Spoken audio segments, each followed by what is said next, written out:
One thing about it is the room is always going to reveal to you who you are and just how important you are to it. So before I get into my juicy story time, I'm going to list the points that goes along with my story time. This is not a lesson. This is more like an activation, okay? So let's get into it. First way the room is going to reveal to you exactly who you are is the room is going to become a mirror. Your mere presence when you walk through, you're not going to have to do anything, but the room itself is going to start rearranging itself and also revealing itself to you. Like I said, you don't have to do anything. Your mere presence is going to align everything, is going to move the pieces around, and is going to show you exactly what you need to know. And that is why it's important to know how to also read the room. The second way you're going to know exactly who you are in the room and the room is going to reveal itself to you is by the miscalculation of the innocence aesthetic. This is an interesting one because typically individuals like you may walk in more of your softer, pure, gentle energy, and a lot of people get that confused. And that is honestly why in many situations that the divine uses you as bait in certain situations, because you have this innocent, optimistic, pure, tempered energy about you.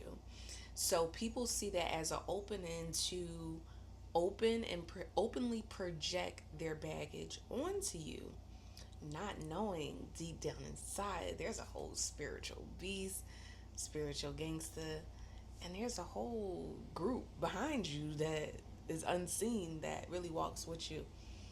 So that aesthetic alone is the bait, but that's where a lot of people get trapped at.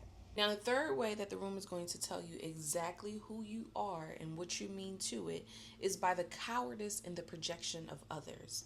Now, people will throw shade at what they perceive as an unhinged target, okay?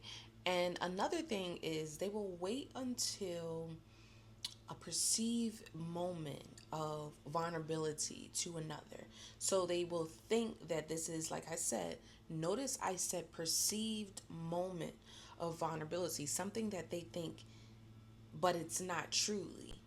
And typically, if for example, if this person is around a person that is there and has the energy of protection, this fortress like energy, they won't do anything.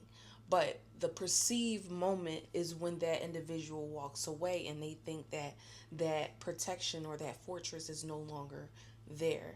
So this is when they get the courage, the cowardice courage to yell across the room and basically show you that their true hostility is rooted in their intimidation for you.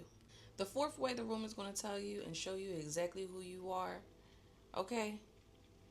The envy of the protected woman. In this case, okay, this is, okay, seeing a loyal, solid family man, all right, unbothered by all of the tempting natures in a room, locked in, focused on his family, on his woman, and protecting the fort. Okay. Now, to the unhealed, unhinged, karmic feminine, this can be detrimental to her because this shatters everything that she ever thought could be true. This shatters her own security. This shatters what she thought, okay? And when one sees that, that can stir up some deep bitterness.